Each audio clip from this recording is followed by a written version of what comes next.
Are you a family caregiver, or do you have a loved one who has been diagnosed with dementia or Alzheimer's, and it's getting to the point where you're going to need to relocate them, either taking them from their home and having them move in with you, or moving into a facility of some type?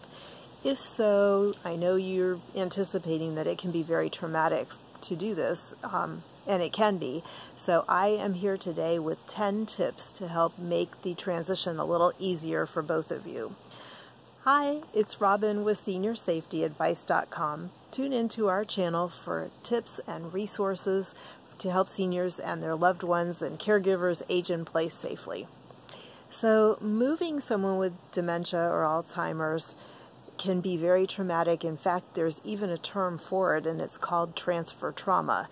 It's because they are so used to their surroundings, they know where things are, it's familiar, especially when you have dementia and things seem to change on you. It can be very scary. It can be a lot of anxiety, a lot of emotional upset, because especially if you are not quite comprehending where you are or who may be with you, having had that familiar surroundings can make it a little bit easier for you.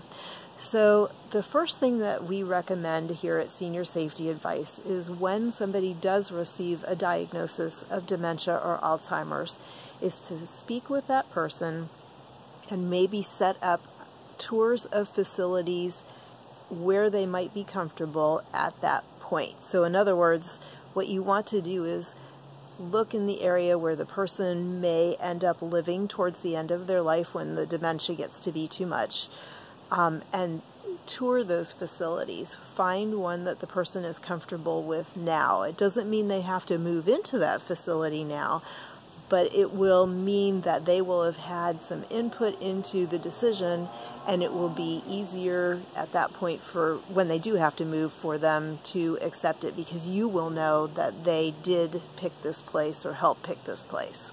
Tip number 2 is that it may be very helpful to have a geriatric care manager work with you, especially at the first initial stages of the diagnosis, because they can assess your loved one, they can sit and talk with you, and they can help you decide on what would be the better place for the person when the time comes for them to move. The third tip is to know, and I know you already know this, but just to keep in mind that this is going to be a very emotional experience, both for you and for the person who is moving, who has dementia. When my mother passed away, my father was in the very early mild stages of dementia.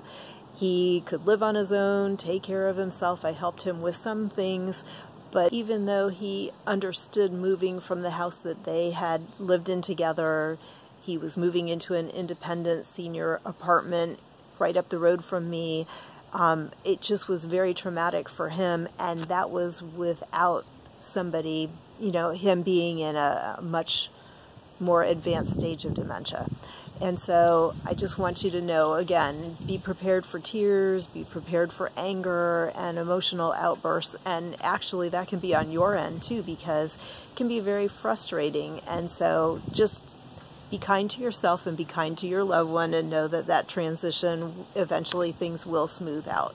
So tip number 4 is to visit the facility that you have chosen many, many times before you move in. I mean, if you're moving this person in a month or 6 weeks, whatever, try to go 2 or 3 times every week if it's at all possible. At least that way it's not going to be a totally foreign experience for them.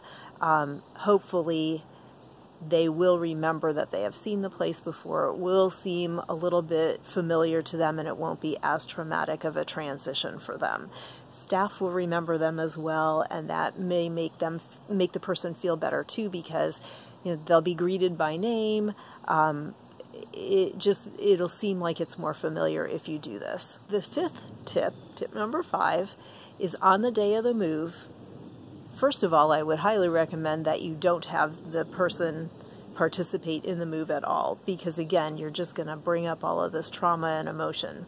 If at all possible, you want to get them moved, have somebody else take care of them for the day, take them out to lunch or take them to a movie or whatever the person enjoys doing, take them on a car ride, something like that, while you do the move.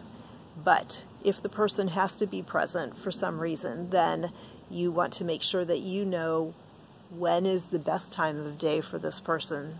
A lot of seniors, or I'm sorry, a lot of people who have dementia or Alzheimer's, they have a better time of day. So maybe one person does really well in the morning, but by the afternoon they're tired, and so they're a little more grouchy or a little more distressed at things that are different. Another person might do better in the afternoon after they've had some time to be up and moving around. So know your person's pattern, and then if they have to be present, make sure that you have them and do the move at that time of day when they are at their best. So tip number 7, actually that last tip was 5 and 6 combined, sorry. But tip number 7 is, once the person has moved into the facility, if at all possible, make sure to visit a lot. So, I mean, a lot, like when we moved him from my parents' home after my mom passed away, we moved him into the residential facility. As I said, it was an independent senior living facility. And I made sure to visit him every single day for the first week. I had dinner with him, so he and I went to the dining room together. I came at breakfast time on my day off.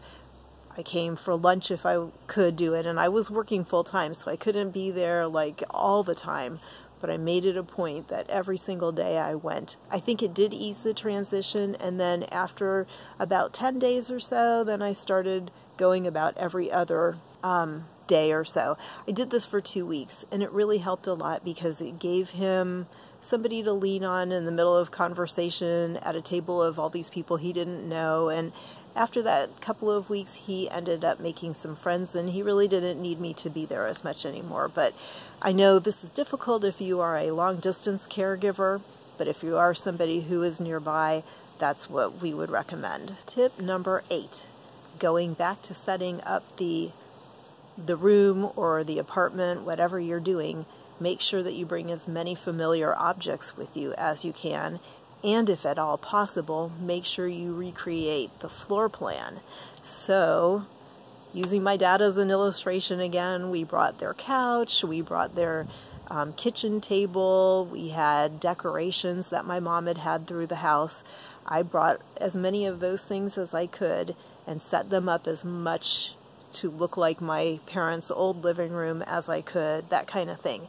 It just helps because, especially with somebody with dementia, again, they not being in a familiar surrounding or not having familiar things, when you already are having an issue with remembering things and everything seems foreign and scary, at least maybe you can look at that object on the I don't know, on the side table by the bed, and you can say, you know, they would remember, oh, that's my clock, or things like that, and it would give them a little bit of reassurance. Tip number 9 is to take some time to sit with the staff of the facility where you are moving your senior loved one and find out what their tips are for moving.